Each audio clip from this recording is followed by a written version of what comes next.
నా పేరు విఆర్ జ్యోతి, ఏపీ ప్రగతిశీల anganwadi workers and helpers union IFT అనుబంధం రాష్ట్ర ప్రధాన కార్యదర్శి. నేను అంగన్వాడీ వర్కర్గా దాదాపు 35 సంవత్సరాల నుంచి పనిచేస్తున్నాను. మొబ్బోలపేట అంగన్వాడీ కేంద్రంలో. మా మండలం వచ్చి గంగవరము, పొలంనేరు ప్రాజెక్టు, చిత్తూరు జిల్లా. మా అంగన్వాడీ హెల్పరు దాదాపు 60 రోజులకు మునుపు ఆమె రిజైన్ చేసింది. ఆమె ఏదో సొంత పనుల నిమిత్తం. దానికి సూపర్వైజర్ గారు వచ్చి రిటర్న్ గా తీసుకున్నారు, గ్రామస్తులు సంతకం పెట్టారు. వేకెన్సీ అయితే ఉంది. 60 రోజులు అయిన తర్వాత ఇప్పుడు నిన్న నోటిఫికేషన్ పడింది. పొలంనేరు ప్రాజెక్ట్ లో మొత్తం అంగన్వాడీ హెల్పర్లు, వర్కర్లు ఎంతమంది వేకెన్సీస్ ఉన్నాయి అనేది నోటిఫికేషన్ విడుదల చేశారు ఈ పొలంనేరు సిడిపో గారు.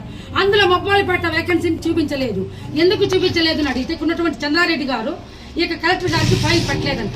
ఎందుకు పెట్టరు మేము అడుగుతున్నాము.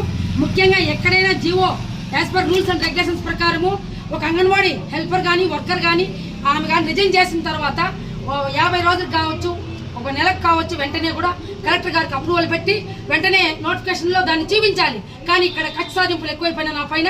ఎందుకంటే నేను యాజ్ పర్ ఒక స్టేట్ జనరల్ సెక్రటరీగా అన్ని కూడా ఉన్నట్టుగా మాట్లాడతాను కాబట్టి నాకు అన్ని ఆటంకాలు ఉన్నటువంటి అధికారులు కల్పిస్తున్నారు.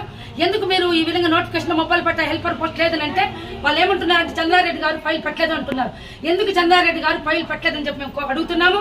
ఉన్నటువంటి సూపర్ ఏం చేస్తా ఉంది, 4 రోజుల నుంచి ఒక వేకెన్సీ ఉన్నప్పుడు అప్రూవల్ పెట్టాలని చెప్పి ఒకరికి సిడిపో గారు కొత్త ఉండొచ్చు. మేడం గారు తెలియనప్పుడు ఆ మేడం గారు తెలియజేసినట్టు బాధ్యత సూపర్వైజర్కి ఉన్నది. కాబట్టి వెంటనే కూడా ఇప్పుడు నష్టపోయింది మేము. నాకు ఇప్పుడు దాదాపు 2 నెలల నుంచి హెల్పర్ లేకుండా వర్కర్ పని, హెల్పర్ పని 2 నేనే చేసుకుంటున్నాను. స్టేట్ లీడర్కి ఇంత అన్యాయం జరుగుతూ ఉంటే సామాన్యమైనటువంటి అంగన్వాడీలకు ఏం జరుగుతుంది? అలాగే బయటపల్లి ప్రాజెక్టులో ఒక అంగన్వాడీ వర్కర్ రిటైర్ అయ్యింది. అక్కడ ఉన్నటువంటి హెల్పర్ 4 సంవత్సరాల 6 నెలలు, ఇంకా 6 నెలలు కానీ ఉంటే ఖచ్చితంగా కూడా వర్కర్ ప్రమోషన్ వచ్చేది. అక్కడ ఉన్నటువంటి సిడిపో గారు కూడా వెంటనే దాన్ని నోటిఫికేషన్ ఇచ్చేశారు. మేము 3 సంఘాలు కలిసి మా యొక్క ఉద్యమాలకు, చట్టాలపైన మేము మా యొక్క పోరాటాలు చేస్తూ మా హక్కులకి మేము ఎప్పుడు ఏ క్షణంలో అయినా కూడా వాటిని ప్రభుత్వం రూపంలో మేము సాధించుకుంటున్నాము.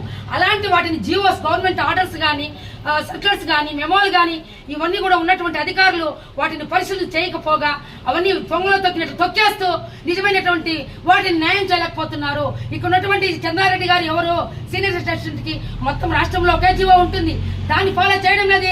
ఈ నిష్టంగా వచ్చిన వాళ్ళని ఈ నిష్టంగా బేరసారాలు చేసుకుంటూ ఇచ్చేస్తున్నాడు. కాబట్టి ఇలాంటి సీనియర్ అసిస్టెంట్ ఈ పొలంనేరు ప్రాజెక్ట్ లో ఉండకూడదని చెప్పి మేము కోరుతున్నాము. ఇలాంటి పునరావృతం కాకుండా ఇప్పుడు మొబ్బోలపేట నోటిఫికేషన్ వెంటనే ఈయన ఇచ్చేశారు. ఈ 2-3 రోజులు ఇవ్వకపోతే కలెక్టర్ ఆఫీస్ దగ్గరికి గ్రామస్తులతో కూడా పోయి ధర్నా చేస్తామని చెప్పి అందరికీ తెలియజేస్తున్నాను.